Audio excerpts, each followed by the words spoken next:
Go, hold, run, tell, walk. Next one. Do your next one. Go, walk. Hot, sunny, soft, is.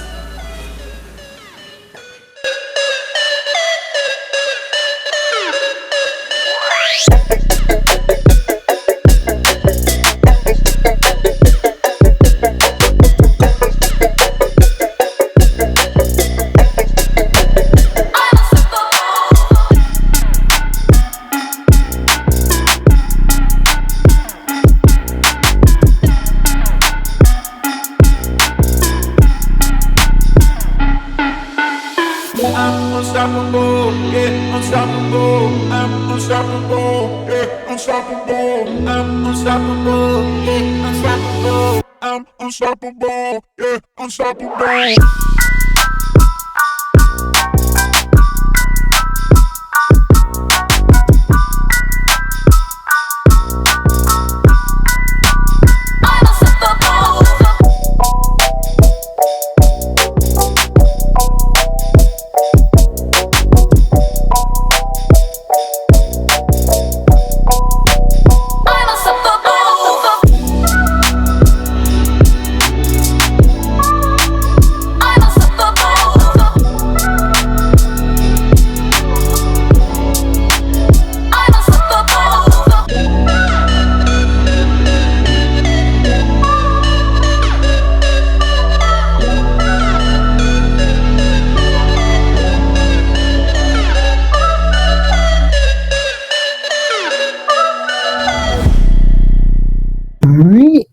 All right, there we go.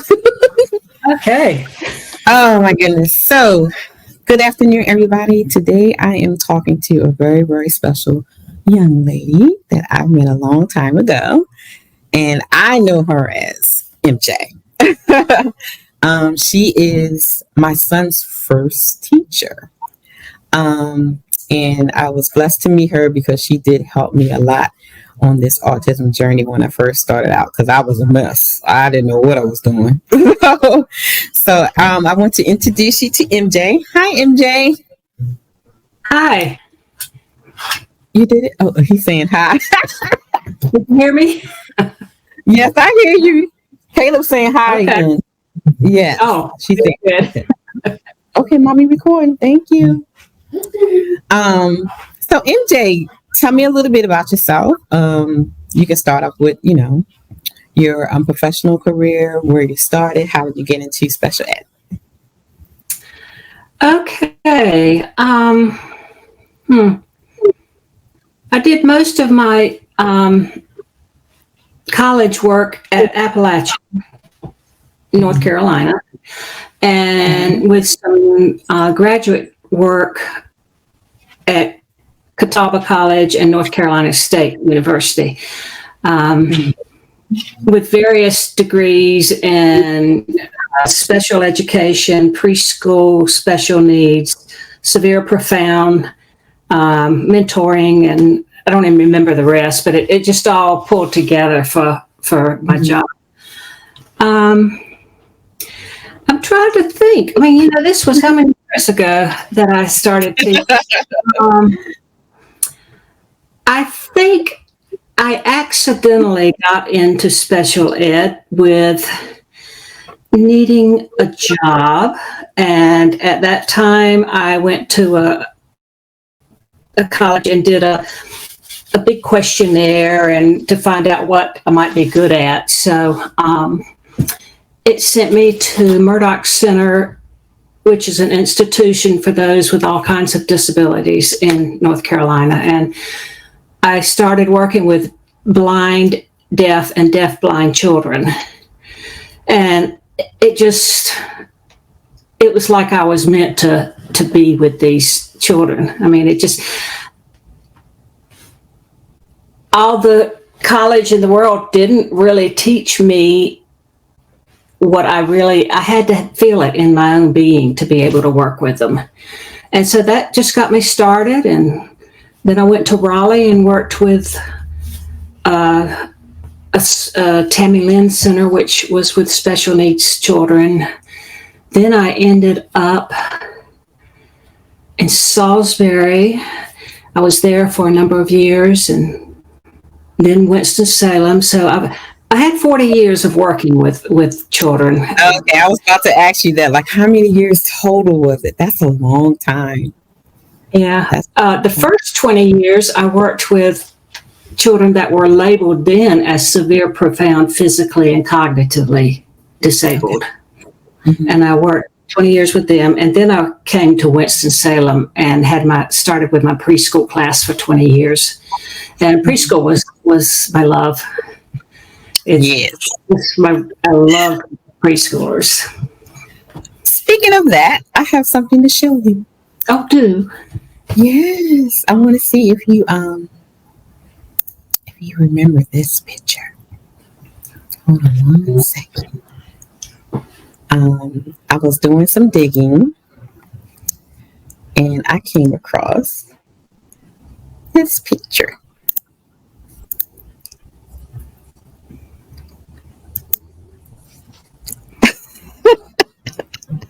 I don't see anything. Oh, you don't see anything? Yes. Okay, there you go. Yes, I've got that picture somewhere too. Oh, look at that tiny, tiny little one. So everybody's watching. The little one with the white shirt is my son, Caleb. That's it. Teaching it. And wow. This was circle time. Yes. I love my circle time. Yes. Look, I still remember the song. Sometimes we sing it sometimes.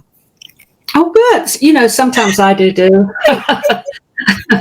Especially the days of the week song. Like, yes. Somebody asked me the day of the week the other day, and I sang the song. Yeah, I mean, those things like was embedded in our kids. Like, he still knows the song to this day. It's something else. Oh, well, he was so musical anyway. He would remember the songs. Yeah. That's I think during that time is when I realized that he learns well with rhythm and music. And so, yeah, I'm really, he's doing really, really well. So with your 40 years of being in special ed, what would you say was your most enjoyable or profound time? Would you say that was with your preschool class, or is it some other class? Well, you know, there were profound times in each area. It's with my severe profound population. I learned that was the beginning of computer use. And I went and learned how to use the computer, and the amazing breakthrough of learning the adaptations, because so many of the kids were so physically involved, they could not even sit, they couldn't talk, they might just move, like one little girl could just move her wrist. And to find the adaptations to allow these kids to be able to interact with a computer game or whatever, and it leading to communication. That was a very profound and wonderful time for me to use the creativity part of me that I didn't know I had, and really develop a lot of things. Mm-hmm. That was very profound. So do you think the age of computers, because I know I hear a lot of people saying that now that, we're allowing the internet and the computers raise our children now. Do you see a good side to it and a bad side to it? Because I know you're saying it really helped the children to learn to communicate by using technology. So has technology have its 50-50 or up and down with it? Where do you see the disconnect? Well, for me, technology, if you're using it with people who need help with being able to communicate or whatever, there's no downside. There's no downside. One example would be one of my students. She was very physically involved. She screamed all the time. And when we found a way for her to adapt to the computer, there was an IQ test that the psychologists or psychiatrists were able to use with her, just having her use her hand to touch the switch, which would give the answer, and found out her IQ was like 135.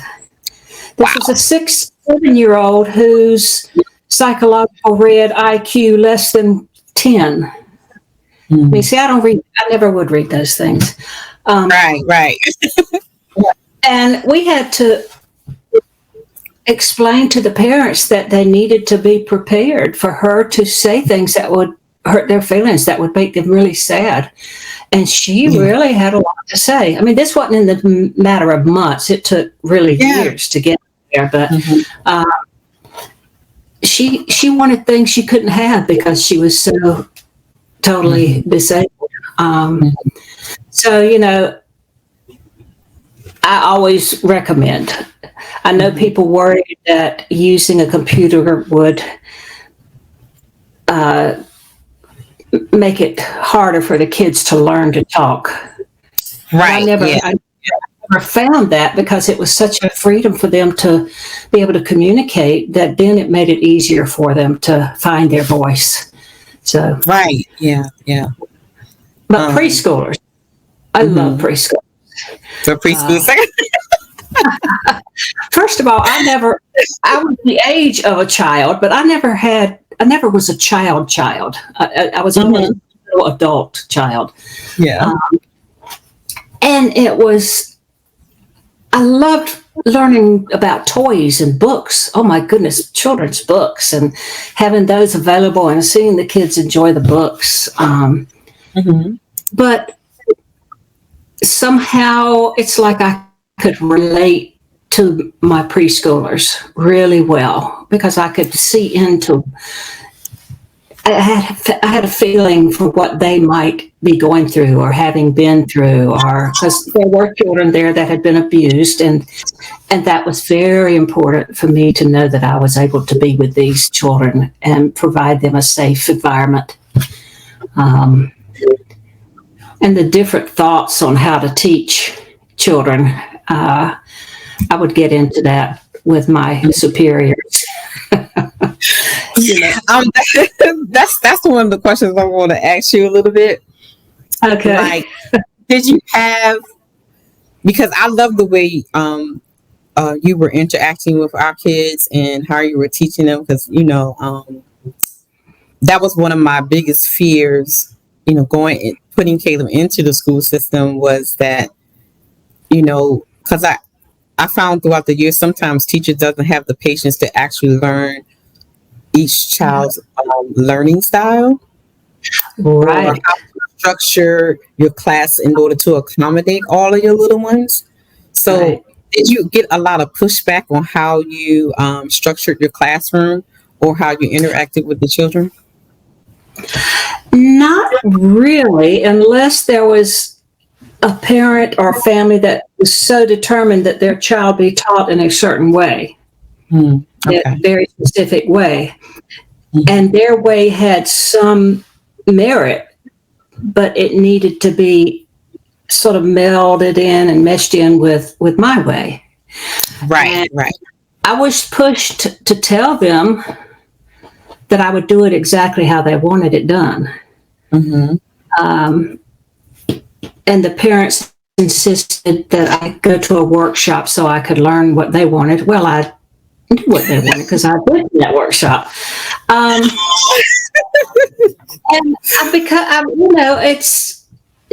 we finally decided that child shouldn't be in my classroom, which was sad because I think she really would have functioned with a little less stressful kind of structure.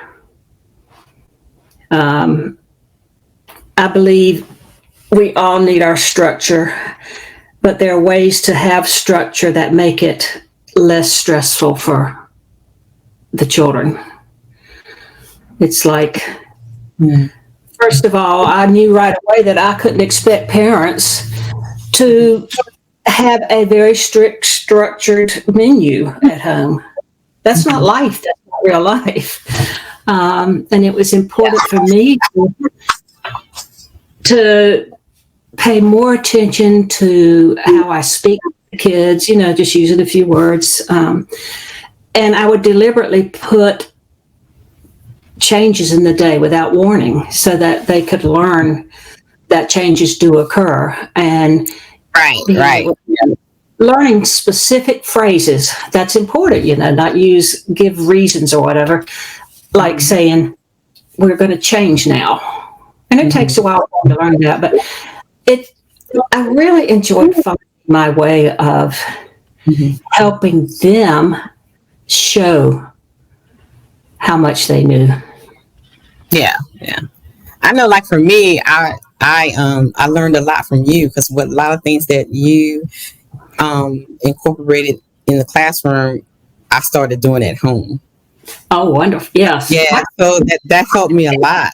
Yeah. It helped me a lot. Even to the point of how you had the classroom made up. His room was made up similar. He had his table with purple, and he had the book. I was doing it, MJ.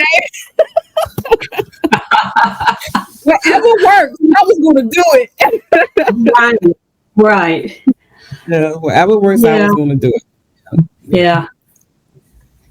So my next question is, how do I want to say? Because a lot of times when Caleb was going through the school system, a lot of times I had virtually all of his teachers compliment me for how I raised him, because like 70% or 80% of the kids in the classroom that he was in didn't know how to do anything. They didn't have any life skills, or the parents were hands off. It was like they just dropped them off at the school, let the teachers handle it, let them teach them. There was no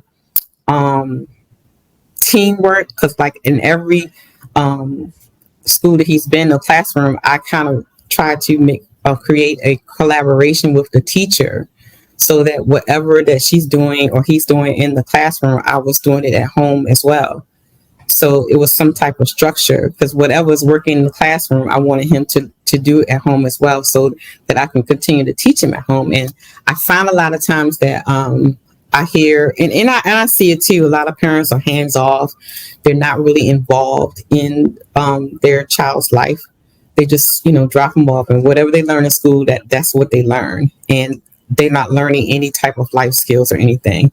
And when Caleb will go to, classes, or, how he got up in school, they were surprised that he knows how to clean. He knows how to wash dishes. He knows how to iron his clothes. He knows how to wash his clothes. He knows how to take out the trash. He knows how to bathe himself, wash it. They were like totally surprised that he was able to do those things, and majority of the class wasn't. So let's talk about the parent involvement or interaction in the school system. Have you seen it so far from when you started into now? Is there a difference? Were the parents more hands-on back then and they're hands-off now, or is it pretty much the same? What have you seen in your 40 years? Well, when I worked with the severe profound population, there was very little parent interaction. And I couldn't blame them because it was hard. It's hard for all parents. And at that point, being my first actual experience with teaching, I wasn't aware of the importance of parents. But it's like when I got to the younger kids, you haven't had as many years when they're preschoolers to get exhausted enough to just drop out. I saw a lot more interaction with parents. I really appreciated the parents, and I bet out of most of my students, there might have been 70 to 80 good percent interaction with parents. And the level of interaction was really different. I really enjoyed, well, here you are, so I really enjoyed interacting with you because you listened and I listened to you. It was so important for me to listen to you, the parent, because when it comes right down to it, you know what's best. You feel what's best, whether you allow yourself to know that's what's best. And to be able to have dialogue back and forth, sharing with a parent, that makes a tremendous amount of difference. I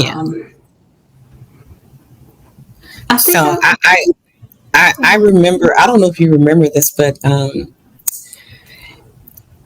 you told me to get Caleb's adenoids and tonsils checked. And when I did that, they discovered that they need to be taken out. And as soon as they took them out, that's when Caleb started talking. Yeah. It's like you did. I was like, MJ just knew it's like, baby, what's going on? Yeah. Well, and so sometimes a teacher's going to notice changes quicker than a parent because, the teacher has them just that amount of time and it's much more focused. At home, you're moving around and doing your thing. Yeah. That was a blessing that, and it's important that a lot of times when I talk to the parents that I interact with, it's like, sometimes, we think because the kids is with us, at home, but it's important for us to listen to the teachers and the professionals too, because a lot of times our kids do something totally different from what they do at home, and you have like no idea. So like it's important to have that type of communication, with the teachers and professionals that you deal with. Well, I made an effort to spend time in various homes, just to see, and I difference did amaze me when I first started doing that. Yeah. So my next question is,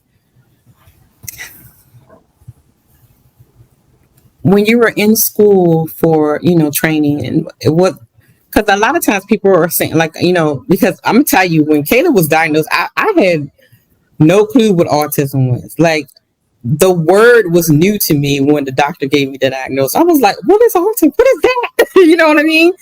And I know, like, back then, a lot of doctors really didn't know the extent of autism. A lot of them weren't prepared. They weren't taught.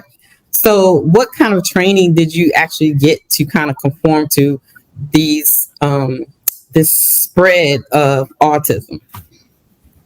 Way back then, I don't know that autism was even focused on. It was just so much general of special needs. And it's when I got into my graduate courses. But even then,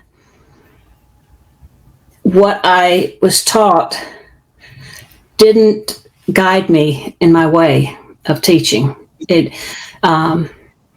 Once I started having different children, autistic and Down syndrome and all that, I did my own research. But in a way, there's just something about me, and I'm not bragging so much as saying that it was meant for me to be working with these children. There was something in me that made it possible. And I connected with it in a way that, well, to this day, I feel real gratitude that I could. And I look back on it and how it affected my own life, my own life. Mm-hmm. So would you say it was like your divine mission that, Yeah. you know, yeah. Well, I'm truly grateful for you. I know that much. I'm Thank truly you. grateful. Yeah. So, I have another picture. Oh, goody.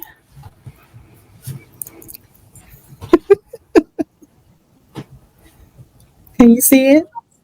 Not yet. There. Oh, I remember that one too. I loved calendar time. Sunday, Monday, Tuesday, Wednesday, Sunday. Wonderful. And you know, I kept it up. They could go back during the day, during free time, to interact with it. And I didn't used to do that because I didn't want them to mess it up. But I realized, hey, it's amazing what you learn when you're about a child, when you're not asking them to do something. And if you really observe what you're doing, that helps. That it's much more, makes it much clearer what they really know than those tests we had to give. Because a minute, well, it's like me when I know I'm going to be asked questions. I didn't let it worry me with you because I knew you were okay. But I just want to freeze up, you know. And right, yeah. Like, I need a list of questions before we do anything. Like, I gotta be prepared.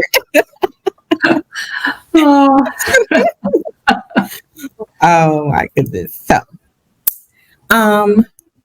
So looking back from when you, I would say the most precious time you had with the pre-Ks,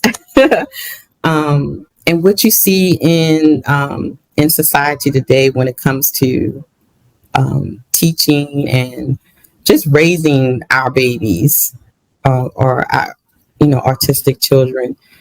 Do you see? I know that there's we have more research and there's more information out there. What do you see, either good or bad, that is has developed over time when it comes to being a special ed teacher?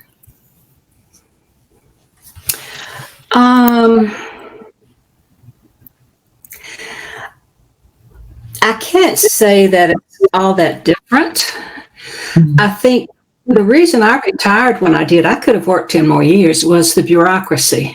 Really?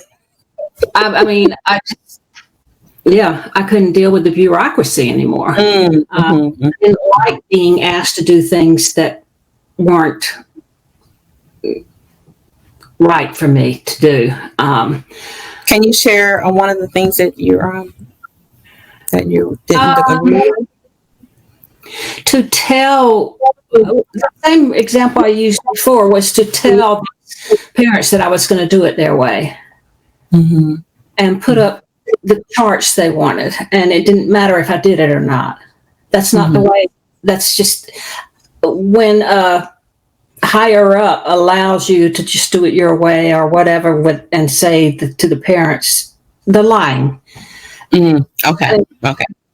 And the amount of paperwork. Yeah, I hear that a lot about the paperwork. And I can't think of examples right now. Did you think that administration or the changes in the school board made it either easier or difficult to teach the baby?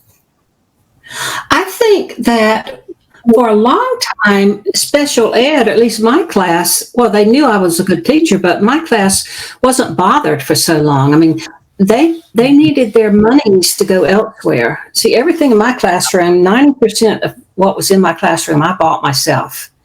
Mm-hmm. because I hear that a lot. I was determined to have enough stuff in there to give the kids options of what they play with or what they interact with. How can you learn what attracts them if there's not a supply there? Plus, Right, I was exactly. like a kid, I enjoyed playing. What was your question again? Oh, I started visualizing myself playing with trucks. I never knew I liked trucks. oh, you pretty much answered it though. So we go to the next one. That's good.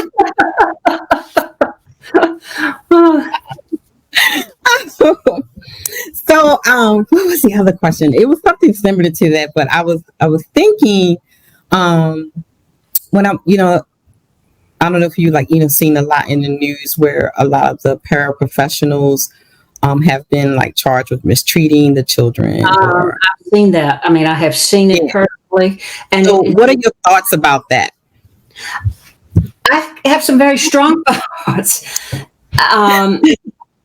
My experience, and I saw a lot of it, and I would report it because you don't force a child. Say you have to eat this before you get your milk. You don't force a child to eat and keep their drink from them. I mean, that's just a simple example. And it was ignored. It was ignored. Always ignored because teachers were hard to get and the classroom was a hard classroom. Well, I had some real behavior kids too, but yes, I remember one. More accountability. Oh, what do you remember once? He couldn't keep his hands out of certain places. Oh my. Well, that's sort of normal from what I learned. Like, okay, what's going on back here on this beanbag? Let's move you to the corner over there so you can enjoy yourself. Oh dear. There was a video of I think she was a bus aide. Just was like beating on a special needs child. Let me tell you something. MJ, I would be in jail. Okay. That's where the person who was doing it needs to be. I mean, it was a bus aide. I don't know if she was a paraprofessional or she was just a bus aide, but the parent says that for about 6 months, the kid was coming home with, different types of bruises and things like that. And so the school board finally looked at the bus videos or whatever and figured out that she was like punching him and stuff while they were riding. And when I talk to a lot of parents, and that is like one of their biggest fears, that being, especially if they're nonverbal, that somebody's going to hurt their child while they're not around. And I would be in handcuffs. I mean, there's more instances of that than is even publicized.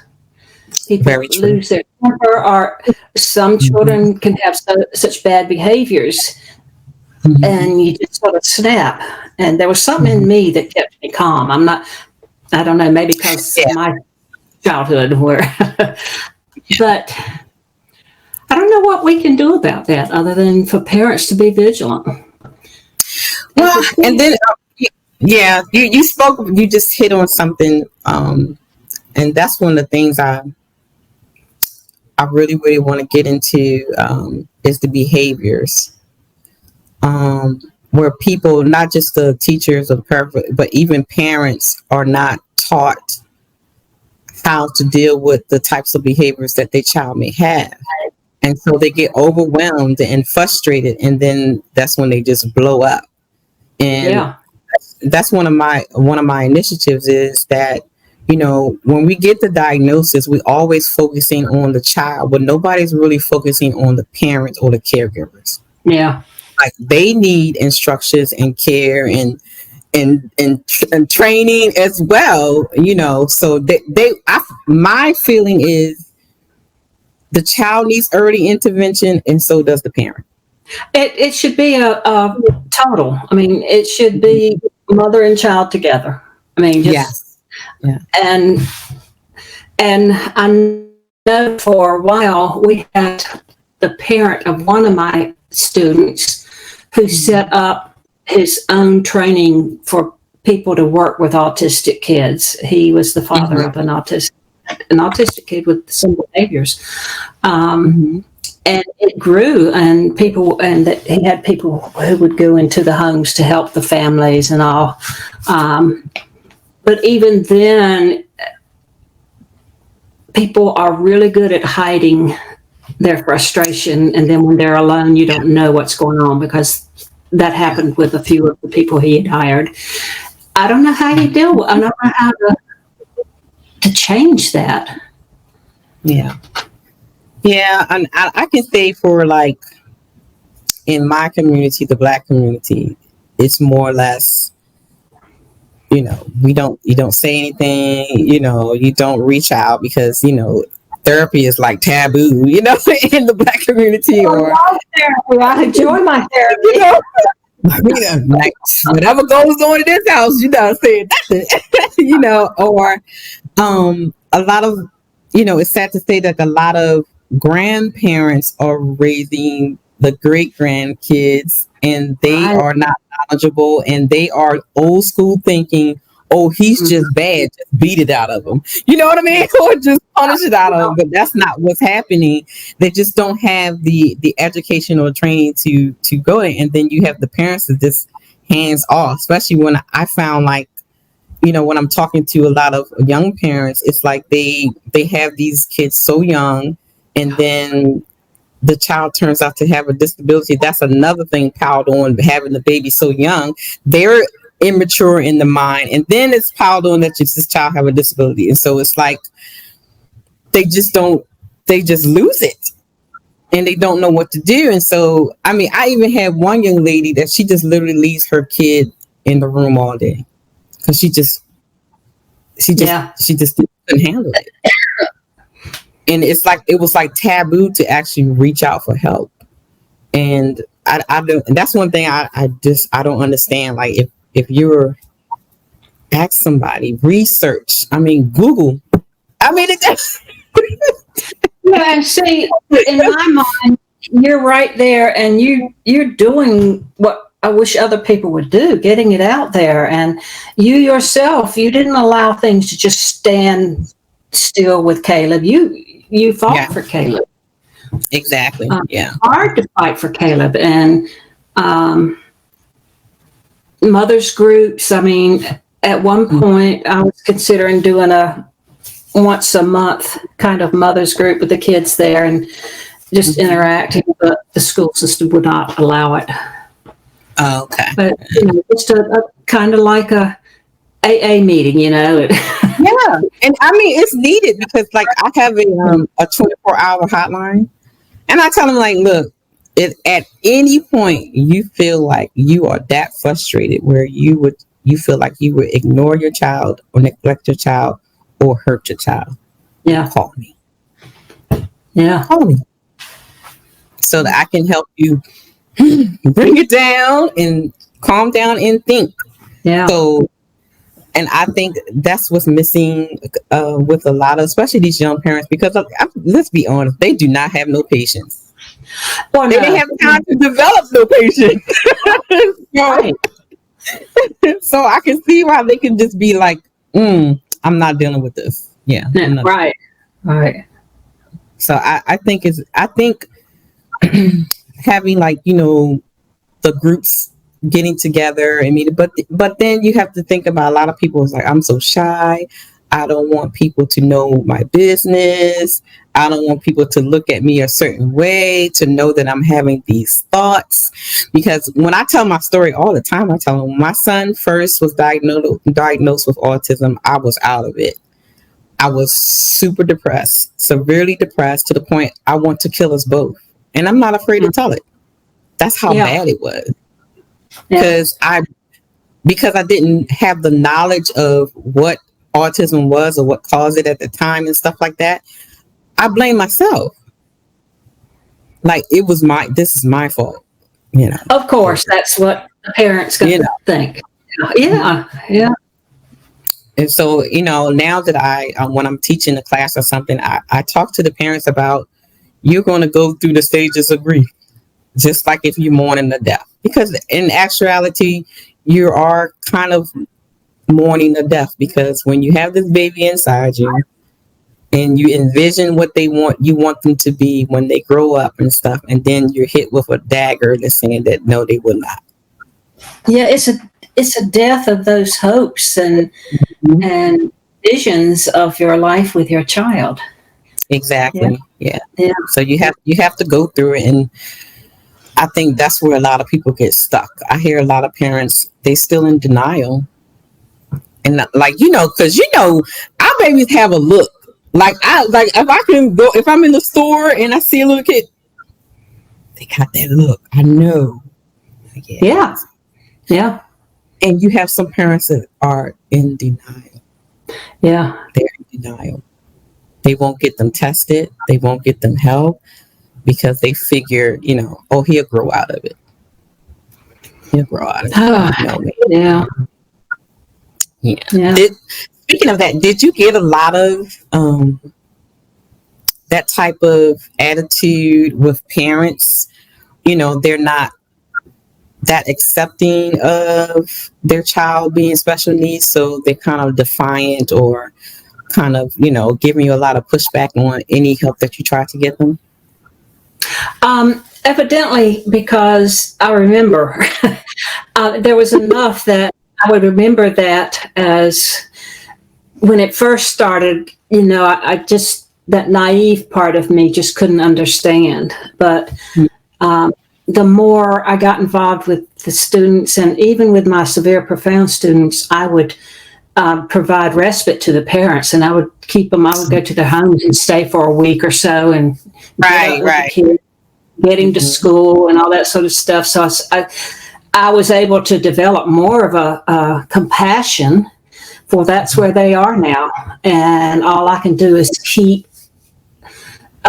recommending or keep giving them what I can give them, and hope that at some point they'll be able to accept it. And I did see two or three that I can remember now, and even to have them write me a note later when they, like if they moved away, that they were thankful that they were able to get to that point of acceptance.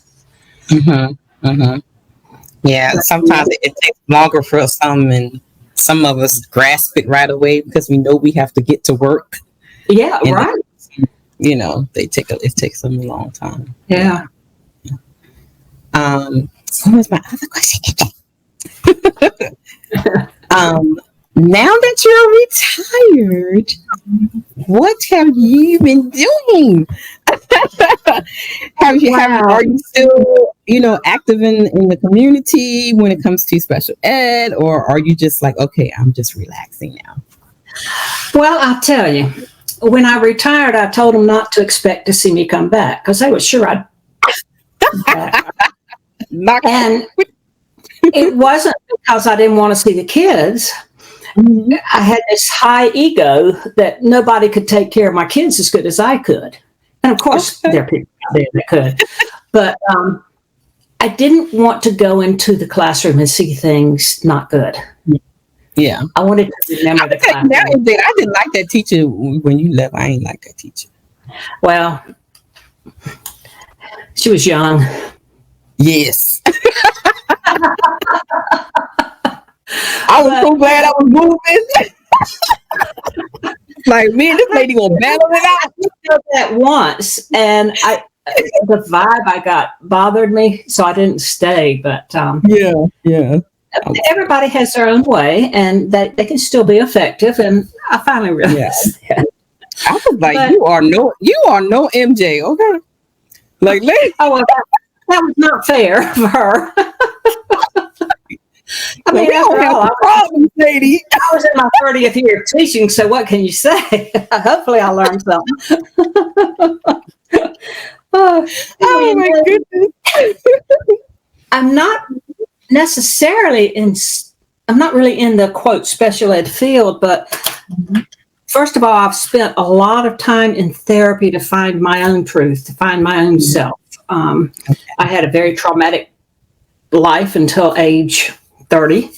And I have found my own inner being.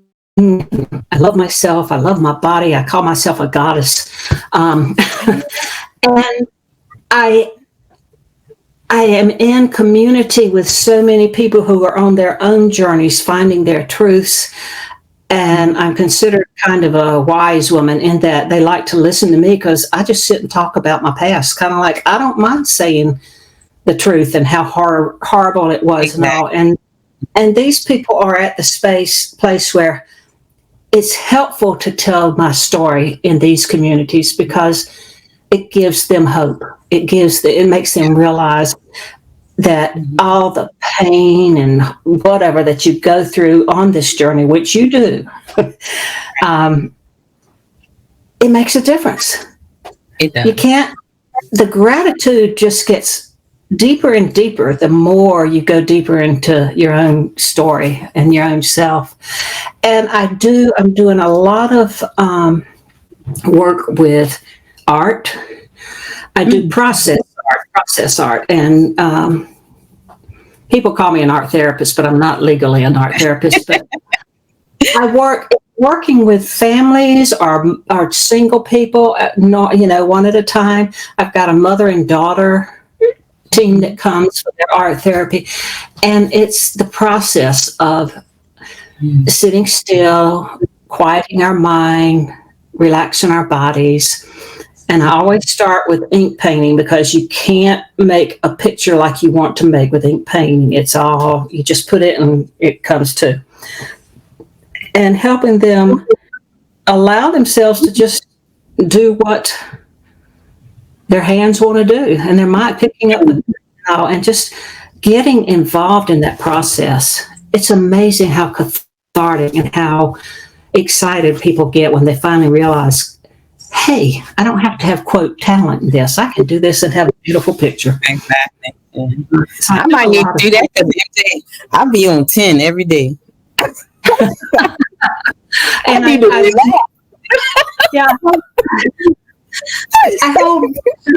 hope I've started going to a couple of residential places, independent living places, and with them. Okay.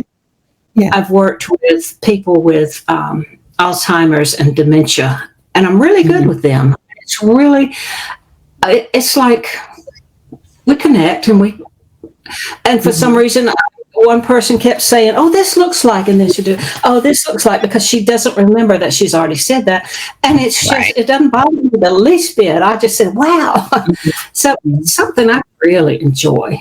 I really enjoy it. I get you're very nurturing. Right, you're a special nurturer for sure. Yeah. So, what was the question? You were talking and it just went.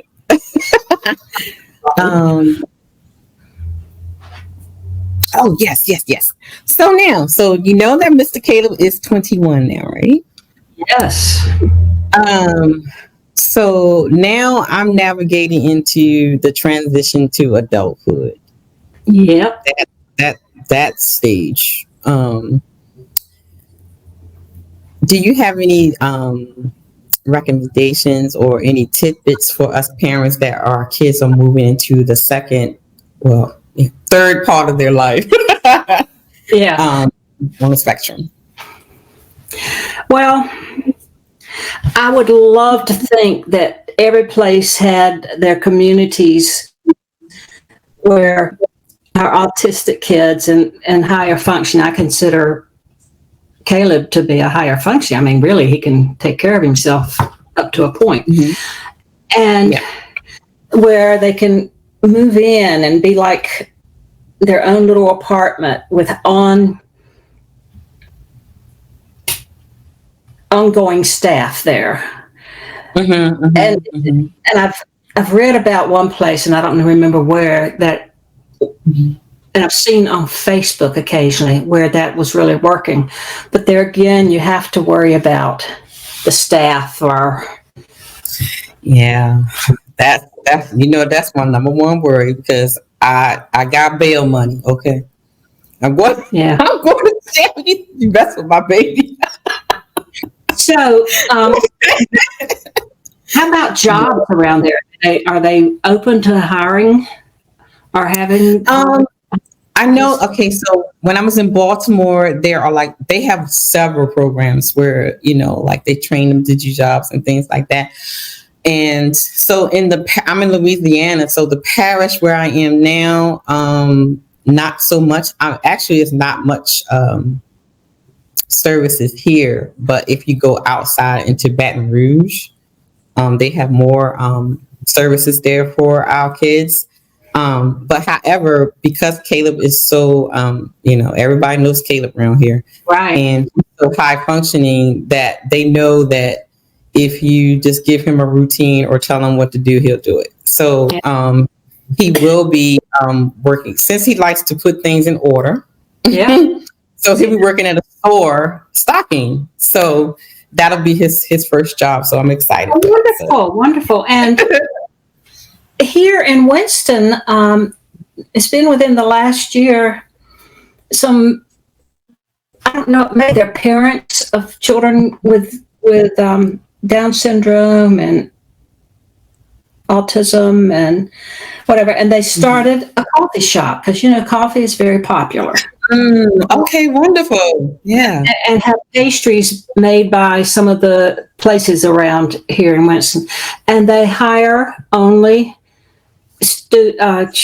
adults with varying disabilities, and they train them, and then they work there. That's the kind of programs they have in Maryland. And the place has grown. I mean, they've got it one on Trade Street, which is a street of all kinds of great jobs, and then they've got one in their public library. So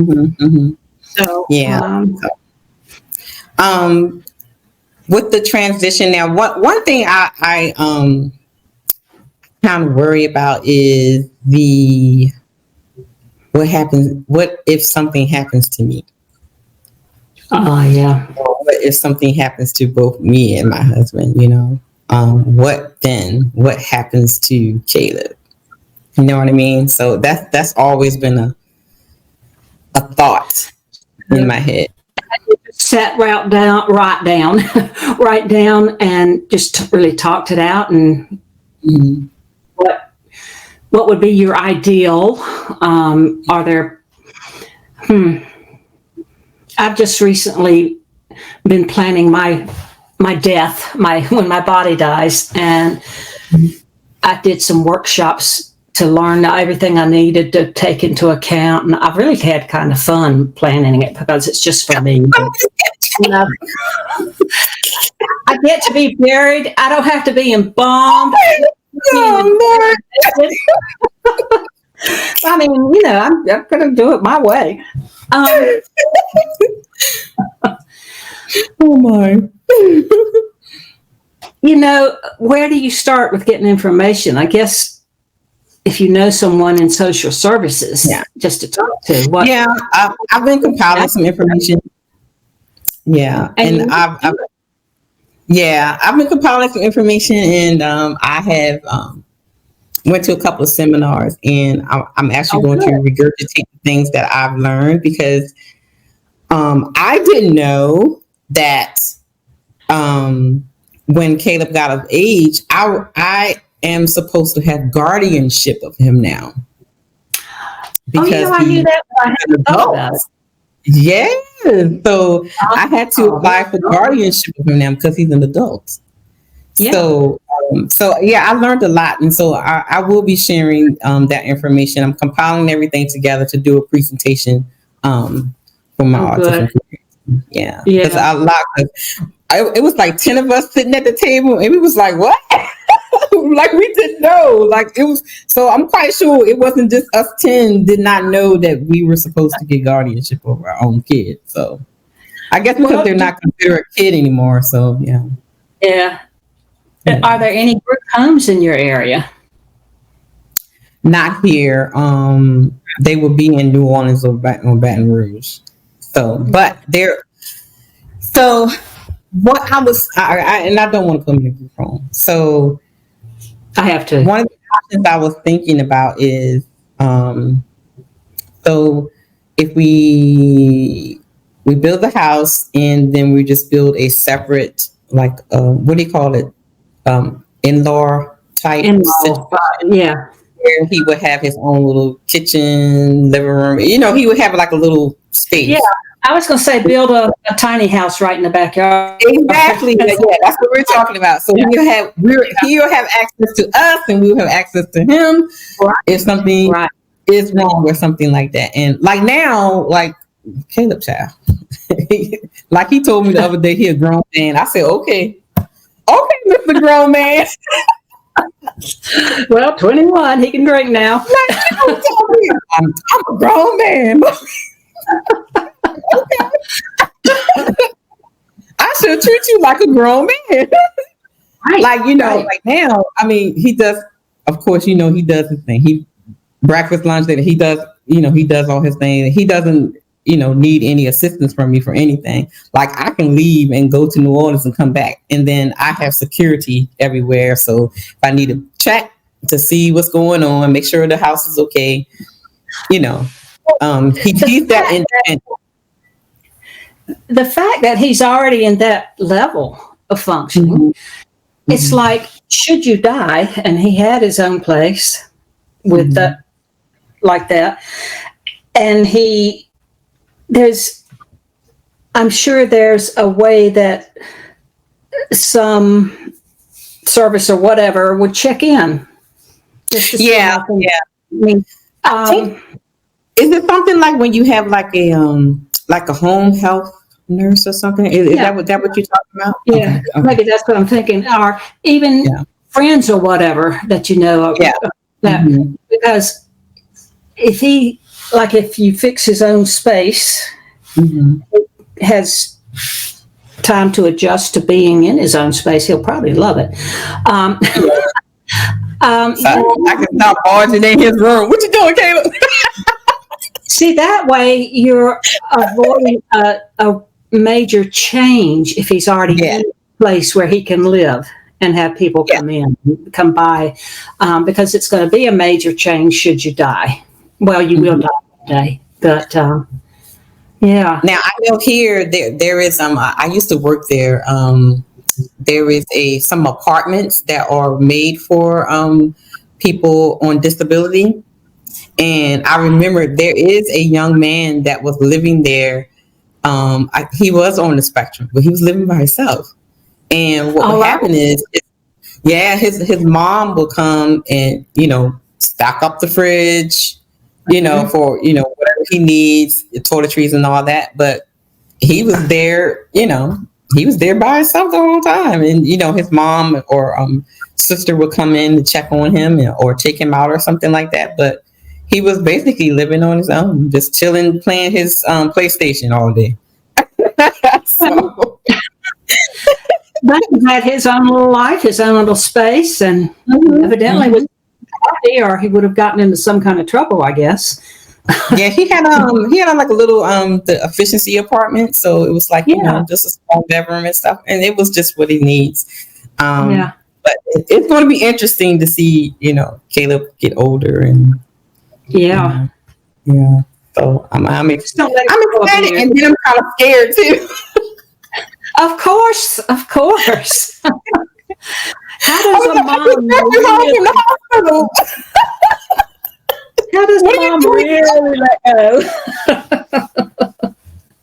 You're making me feel old. What's going on? Right. You feel old. Look at me. Oh my goodness. You know, I have finally accepted that my body is old. Yeah. But nothing else is old. Just my body. Yeah. So MJ, what would be your final or best advice for, let's start with a parent with a new diagnosis, then move into, you know, the rest of the care that they need from them? What would be your advice to a parent that's just received their diagnosis and then progress from there?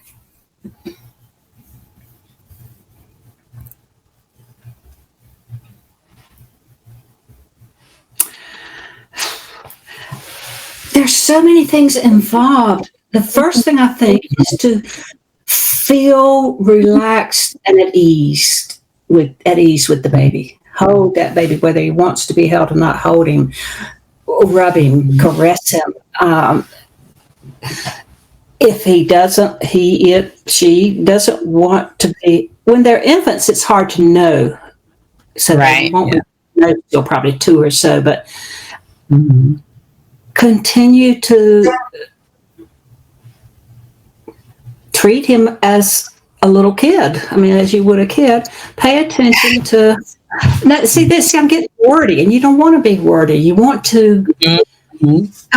It's to help them find their peace with who that child is. Yeah. To accept and love that child, and to hell with what anybody else thinks. On Facebook, I follow the escapades of this mother, the educated debutante, and she has an autistic son. And you need to look up the educated debutante, because she tells like it is. She talks about how awful she is, and we've gone from him being 2 or 3 years old. Now he's like 7 or 8, and I'm following their story, and it's an amazing story. I mean, she talks about the frustrations and about how she learns to see a lot. I mean, she never thought he would talk. Right. He can talk now. And the big thing about so many autistic children is they know a lot more than you're ever going to see. I mean, you might see it. It's like her Amos. He reads and knows all the capitals. He knows all the flags of the world. I mean, things. Yeah. Reach out for help when you are confused.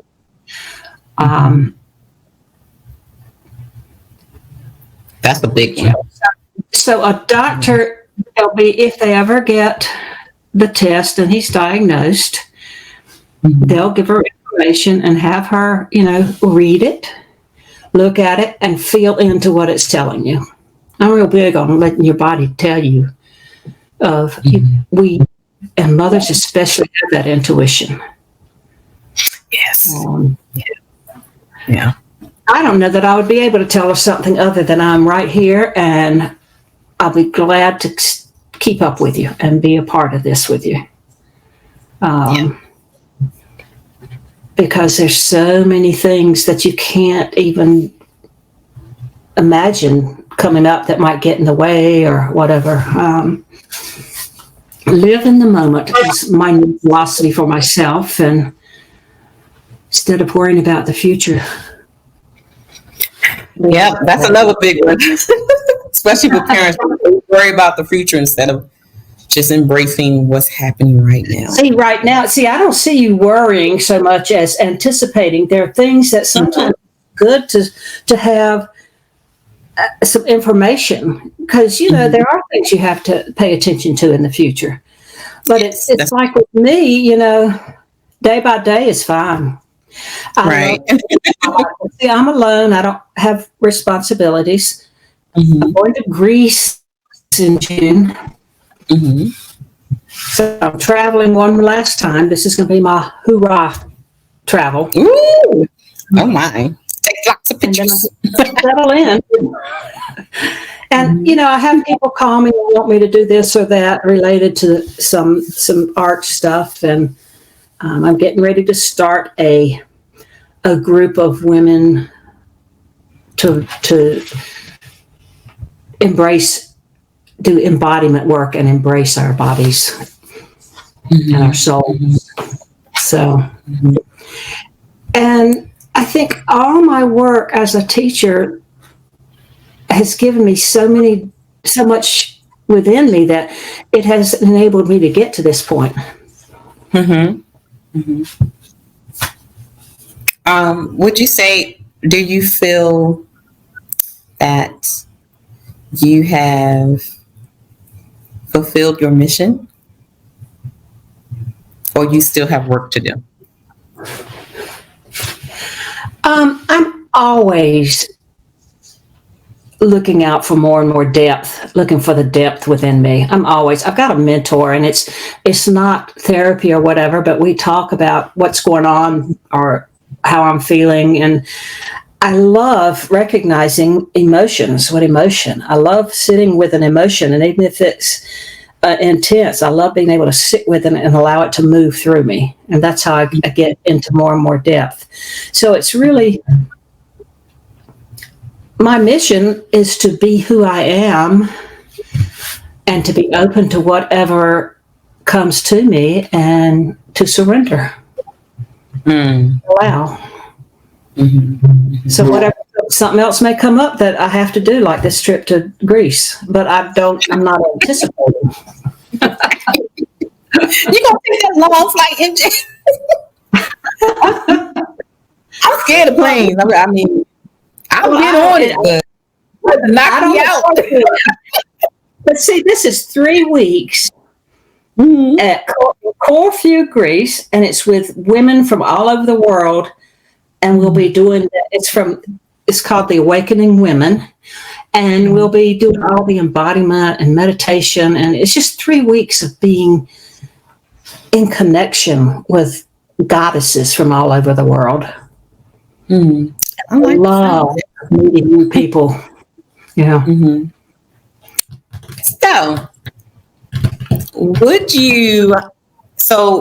Question. This is off the record. So, when you have time, would you be interested in doing a Q&A with some parents?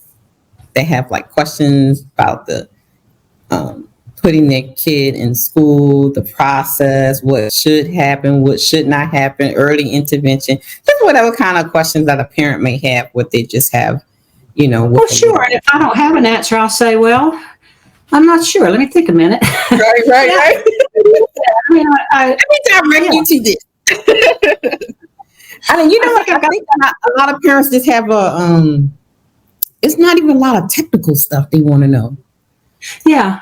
It's more emotional, based questions that they just fighting with.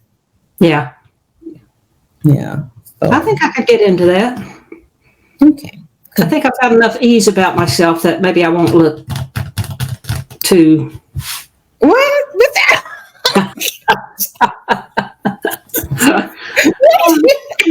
You see, I've lost all my hair on top. No, but your hair is white, so you can't tell. I didn't really pay attention to it until you pointed it out. Yeah. You're not looking up there. You're looking at right. Oh my goodness. I mean, I truly do. I was telling my husband, I was like, look, I'm going to talk to Caleb's first teacher, and he was like, oh wow, and just yeah.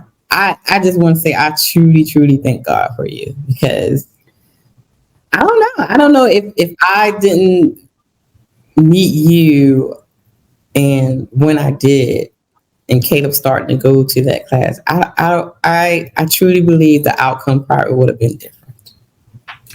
Yeah, and the thing is, we were meant to be together. I mean, I truly believe that the forces pushed us together. Play, put on play, put on play, put on, yeah.